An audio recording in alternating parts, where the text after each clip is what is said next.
नमस्कार दोस्तों, स्वागत है आप सभी का पाथफाइंडर पर। मेरा नाम है अनिरुद्ध और इस वीडियो में मैं आपके साथ बात करने वाला हूं कि जापान ने सुएज कैनाल की क्राइसिस होने के बाद अब अपने कुछ नए ऑल्टरनेटिव्स को पेश कर दिया है। वो ऑल्टरनेटिव्स कौन से हैं और उनकी फिजिबिलिटी क्या है, उनके बारे में बातचीत मैं आपके साथ करने वाला हूं। चलिए स्टार्ट करते हैं। शुरू करने से पहले आपको बताना चाहूंगा कि आपको मेरे साथ जुड़ना है। कल शाम को 7 बजे 15 मई को हम डिस्कस करने वाले हैं पॉलिटी के कुछ important MCQs from the topic of emergency provisions. इस क्लास का लिंक नीचे डिस्क्रिप्शन में दे दिया है, जल्दी से जाएं और इस क्लास में एनरोल कर लें।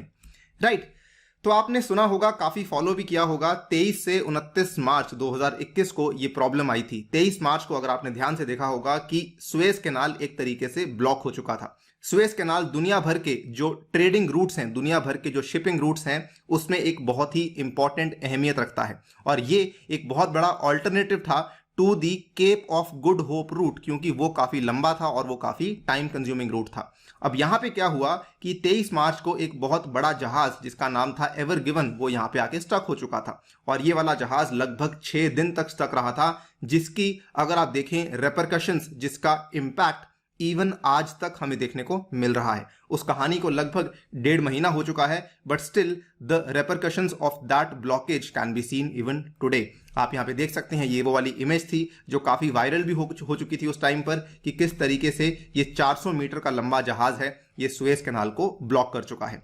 नाउ इसकी जो रेपरकशंस हुई, इसका जो इम्पैक्ट हुआ, उसके चलते कई सारी इंश्योरेंस लाइंस इम्पैक्ट हुई थी। इतना ही नहीं, दुनिया भर के कई सारे व्यापार, कई सारी बड़ी बड़ी कंट्रियों में बहुत बड़ा इंपैक्ट देखने को मिला था।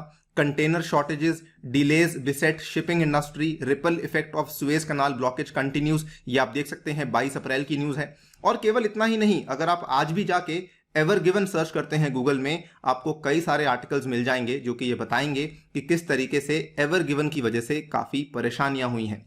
दुनिया का जाने माना ये अखबार है निकेई एशिया, इसने इस आर्टिकल को कवर किया, Ever Given's Suez Canal blockage still disrupting global shipping, यानी कि पूरे दुनिया की जो शिपिंग इंडस्ट्री है, ये आज भी उस चीज से इंपैक्ट हो रही है। आप यहां पे देख सकते हैं, ये वाला आर्टिकल 2 मई का है। इस आर्टिकल ने कुछ बहुत ही इंटरेस्टिंग चीजों को लिस्ट आउट किया।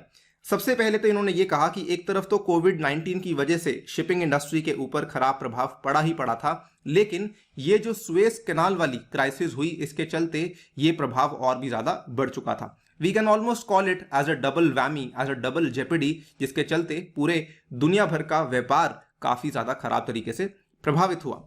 Ports across the world are still clearing cargo lock jams, कई सारा लॉक जैम, कई सारा बैकलॉग आ चुका था, जिसको कि वो लोग अभी भी क्लियर कर रहे हैं। 23 मार्च से जो लॉक जैम इकट्ठा होना शुरू हो चुका था। मोर इंपॉर्टेंटली अगर आप देखें, जो चीज काफी ज्यादा मायने रखती है वो ये है कि कंटेनर के जो फ्रेट रेट्स हैं वो भी काफी ज्यादा बढ़ चुके हैं। They have increased more than 10% to a new high. इस चीज को लेकर ये वाले ग्राफ को आप लोग देख सकते हैं, container freight rates rise sharply in April, यानी कि एक चीज को दूसरी जगह से पहुंचाने के लिए जो कंटेनर में खर्चा आता है, शिप्स के माध्यम से जो खर्चा आता है, उसमें आप देखिए किस तरीके से सडन राइज देखने को मिला है in the month of April. Bound for US West Coast, bound for US East Coast, दोनों में ही हमें यहां पे प्राइस का राइज देखने को मिला है। तो ये एक बहुत बड़ी चिंता की बात है, जिसके चलते ये कहा जा रहा था कि अगर आप पूरे के पूरे व्यापार को एक सिंगल ट्रेडिंग रूट के ऊपर डिपेंड करवाते हैं तो उसका खराब इंपैक्ट ये देखने को मिल सकता है। आपने अंग्रेजी की वो कहावत सुनी होगी, putting all eggs in one basket, बस वही चीज यहां पर हुई है। The Suez blockage highlighted the risks which are posed by over dependence on a particular transportation route. इतना ही नहीं, क्योंकि अब लोग काफी समझदार हो चुके हैं, तो इन्होंने क्या किया कि सुएज कैनाल के ऊपर अपनी निर्भरता को कम करने के लिए इन्होंने रेल रूट्स और एयर रूट्स का इस्तेमाल करना शुरू कर दिया है। इसी बीच अगर आप देखें, जापान के द्वारा ये ऑल्टरनेटिव्स की बात करी गई है।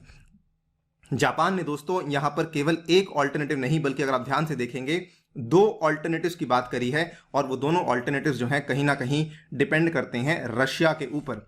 जो पहला ऑल्टरनेटिव जिसकी जापान ने बात करी है, that is the Trans Siberian Railway route. ये काफी पुराना रेलवे रूट है, लेकिन फिर से एक बार सुर्खियों में आया है।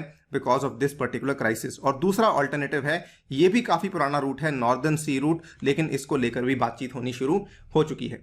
इंटरेस्टिंग बात यह है कि ये अगर रूट्स की बात करी भी गई है, ये रूट्स तभी ओपन हो सकते हैं अगर रशिया यहां पर अनुमति देता है। तो ये दोनों के दोनों रूट्स एक तरीके से जापान और रशिया के ऊपर डिपेंड करते हैं। अब देखिए, जैसे ही ये क्राइसिस होनी शुरू हुई थी उसके बाद जापान ने रेल रूट का इस्तेमाल करना शुरू कर दिया था।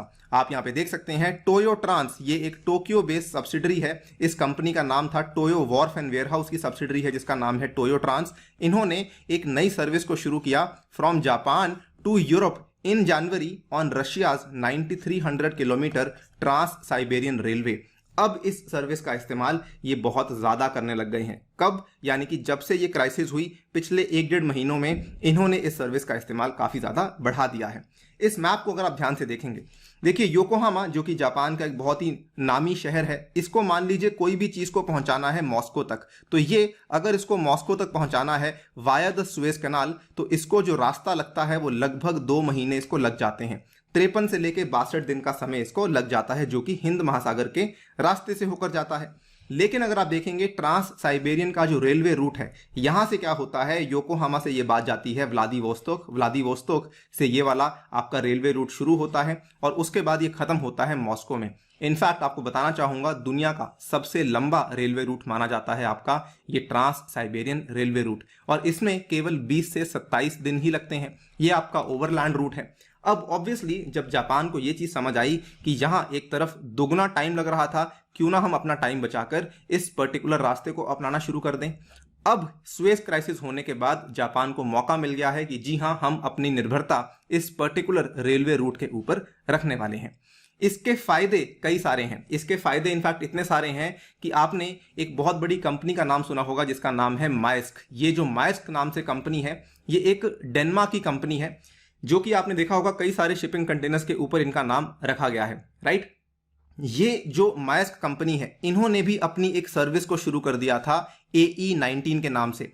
और ये वाली जो AE19 सर्विस है, ये अगर आप ध्यान से देखेंगे, it is an ocean rail transportation service जो कि रशिया के अक्रॉस होके जाती है। इन्होंने इसको 2019 में लॉन्च किया था, लेकिन जैसे ही ये सुएज की क्राइसिस आती है, सडनली इस सर्विस की डिमांड काफी ज्यादा बढ़ चुकी है। तो ये भी ये शो करता है कि केवल जापान ही नहीं, दुनिया भर की जो बड़ी बड़ी कंपनीज हैं, फॉर एग्जांपल मायस्क जो कि दुनिया की बहुत बड़ी कंपनी मानी जाती है, इसने भी इस रूट को प्रेफर करना शुरू कर दिया है। ऑब्वियसली फायदा क्या है कि ये रूट काफी ज्यादा क्विकर है, राइट। इनफैक्ट अगर आप देखें, रशिया ने भी यहां पर मौके पे चौका मारा है। उसने जापान में जाकर अपना एक ऑफिस बना दिया है, अपना एक रिप्रेजेंटेटिव ऑफिस बना दिया है, सो दैट वो ट्रांस साइबेरियन रेलवे को प्रमोट कर सकें। और ये वाला दफ्तर इन्होंने मिड अप्रैल में ही स्थापित किया है। नाउ ये चीज, आप ये सवाल भी पूछ सकते हैं कि जब ये रूट बहुत पुराना था, जब ये पहले भी एग्जिस्टिंग था, समय कम लगता था, तो लोग इसका इस्तेमाल करते क्यों नहीं थे। देखिए, कुछ कुछ इसकी लिमिटेशंस जरूर थी। सबसे बड़ी लिमिटेशन ऑब्वियसली खर्चे की थी, खर्चा बहुत ज्यादा आता था। दूसरी बात ये थी कि इसमें वॉल्यूम आप लिमिटेड कैरी करवा सकते हैं। एक शिप के ऊपर आप बहुत सारा सामान भेज सकते हैं, लेकिन रेलवेज के माध्यम से उतना ज्यादा सामान भेजना मुश्किल है। और दूसरी चीज, ये चीज भी सामने आई थी कि रशिया की जो ब्यूरोक्रेसी है वो थोड़ी इनएफिशिएंट है, और कुछ कुछ यहाँ पे भ्रष्टाचार के आरोप भी उनके ऊपर लगाए गए थे, जिसके चलते जापान इसमें बहुत इंटरेस्टेड नहीं था। तो ये एक कारण था, इसको अभी तक यूज नहीं किया गया था, लेकिन अब ऑब्वियसली इसकी जो यूजेज है वो बढ़ सकती है।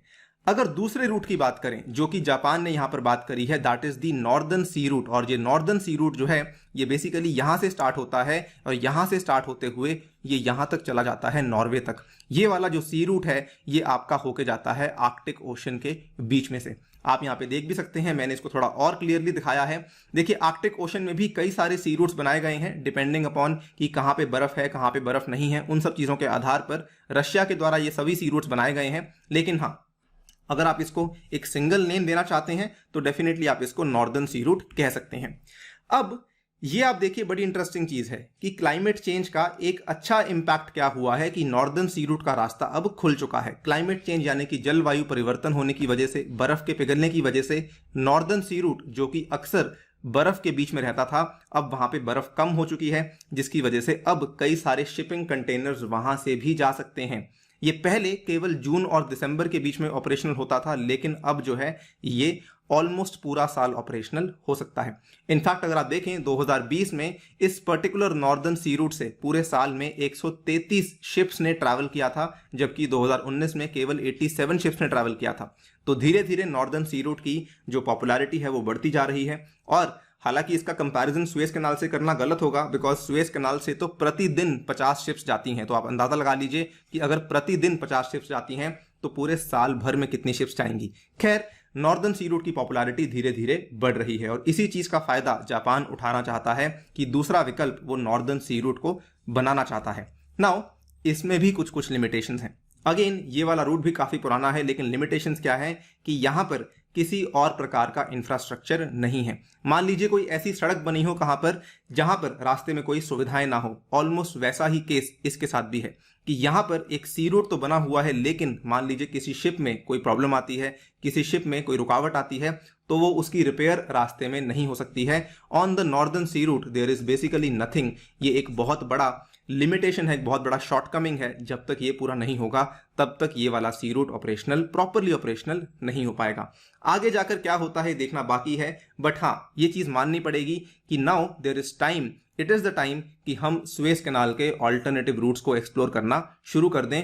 Because again putting all the eggs in one basket आपके पूरे के पूरे व्यापार को खत्म कर सकता है। वीडियो को यहीं पे समाप्त करता हूं दोस्तों, लेकिन जाने के पहले आपको बताना चाहूंगा अनअकैडमी आपके लिए खास ऑफर लेकर आया है, जिसके माध्यम से आप 35% का डिस्काउंट ले सकते हैं। इसमें अगर आप लोग जीएस के साथ ऑप्शनल के कोर्स को ऑप्ट करते हैं तो जो नया प्राइस है 57,500 का प्राइस है, और आपको 10% डिस्काउंट अगर इसमें चाहिए तो आपको मेरा यूनिक कोड यूज करना होगा, दैट इज अनी UPSC। ध्यान रखिएगा, इसी कोड से आपको 10% डिस्काउंट मिल जाएगा। इसके अलावा अगर आप लोग अलग से केवल जीएस का ऑफर लेना चाहते हैं तो उस केस में भी आपको 10,000 रुपये की किताबें दी जा रही हैं। आपको मेगा ऑफर दिया जा रहा है, यानी कि अगले साल के प्रीलिम्स के लिए आपको ऑफर एक्सटेंड करवाया जाएगा। और अगर आप क्रेडिट कार्ड अवेलेबल आपके पास नहीं है तो आप लोन के लिए भी अप्लाई कर सकते हैं, और 10% डिस्काउंट तो आपको मिल ही जाएगा using my unique code ANI UPSC। इसके अलावा किसी भी और अन्य एग्जाम की तैयारी कर रहे हैं तब भी आप अनअकैडमी ऐप पे जाके कोर्स को परचेज कर सकते हैं। सीधा सीधा आपको 10% डिस्काउंट मिल जाएगा using my referral code. And also note, Sunday को होता है अनअकैडमी कॉम्बैट। यहाँ पर जो लोग विजेता होते हैं उनको अनअकैडमी फ्री स्कॉलरशिप देती है, आपको फ्री में सब्सक्रिप्शन भी मिल सकती है। And also we are running a free test series, जिसको जाके आप लोग देख सकते हैं। On that note I take your leave. Thank you for listening, stay tuned and stay safe.